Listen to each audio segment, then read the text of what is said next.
Já zase, já dělám reportéra v televizi. Я работаю как репортер телевизионный. Znám a dlouho, skoro 14 let.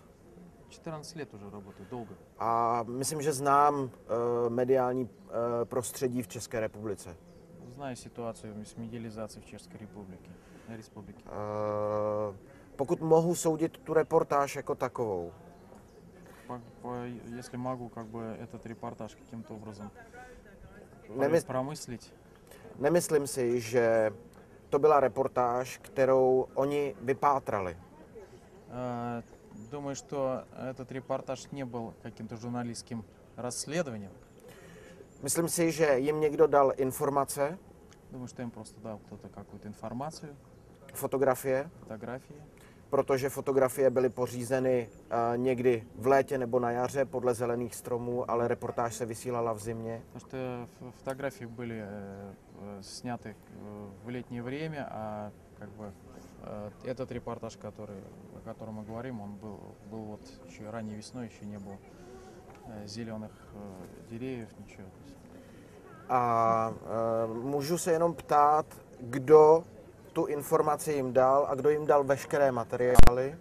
Возникает вопрос просто, кто им дал эту информацию и кто им дал к диспозиции те материалы, о которых они говорили. A za jakým účelem, proč? С какой целью, для чего это было сделано?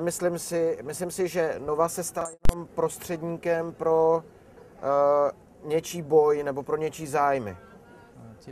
Телекомпания Nova скорее стала как бы посредником, да, то есть она принесла эту информацию, которая была в чьих-то интересах.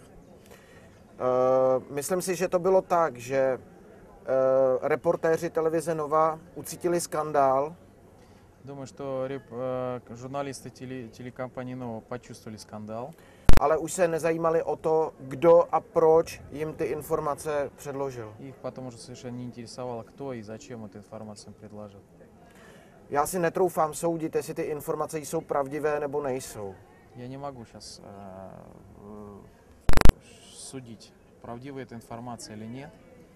Ale chtěl bych vědět, kdo a proč ty informace, ať už jsou pravdivé nebo ne, proč jim je dal a co tím sleduje. Также хотел бы я знать, кто предложил эти информации, правдивые или неправдивые, и какова все-таки цель того, что вот это все было сделано. A k tomu samotnému faktu, jestli je to pravda nebo ne, to nemohu soudit a myslím, že každý... Не знаю, если информация, которая была выделена, правдивая или неправдивая, но думаю, что скорее всего каждый сам должен был задуматься о своих грехах, которые он совершает. Ale moje srdce a moje duše mi velí spíš tomu nevěřit. Но мое сердце и моя душа скорее мне говорит, чтобы я этой информации не верил. Můžou být zase, já neznám pravdu, ale můžou být dvě vysvětlení, proč to tak je. Возможно, в данном случае можно объяснить двумя способами.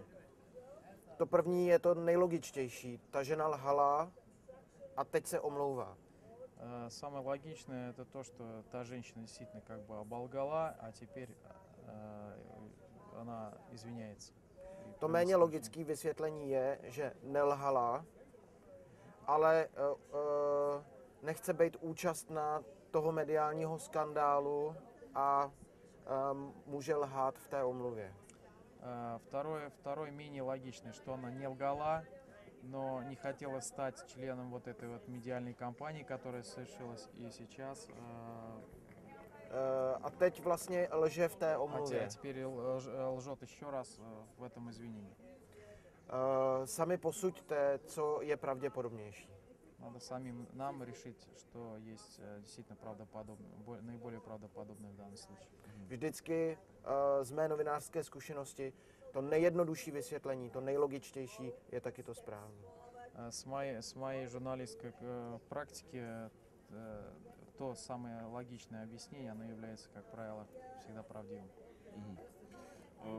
Если владыка будет, владыка митрополит, будет в числе кандидатов на новых выборах, на престол чешской церкви, вы бы голосовали за него? То есть, если была возможность? То есть, ну, как я понимаю, миряне не голосуют, но тем не менее. То есть вы хотели бы, чтобы он снова стал предстоятелем чешской церкви? Nemyslím si, že mi přísluší to nějak hodnotit a nemyslím si, že bych byl natolik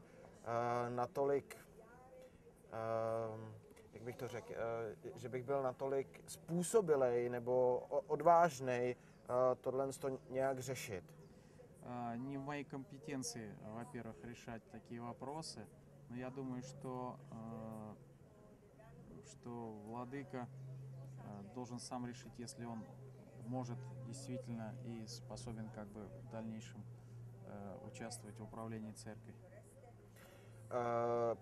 Přesně, pokud on sám bude cítit, že by mohl pokračovat ve své práci a že z toho, co se objevilo na veřejnosti, není nic pravda, tak myslím, že klidně může pokračovat tam, kde pro tuhle chvíli skončil. Если владыка будет чувствовать все силы, действительно и уверенность в том, что как бы он сможет встать во главе церкви, то думаю, что будет логично начать ему там, где он закончил.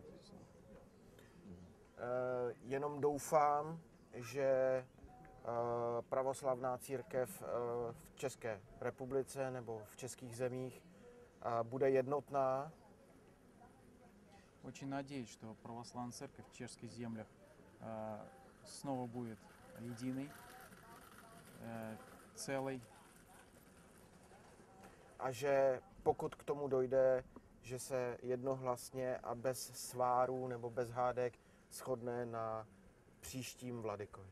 Я очень надеюсь, что церковь единогласно и без каких-бы возмущений и напряжений выберет как раз того самого достойного, который будет управлять этой церковью.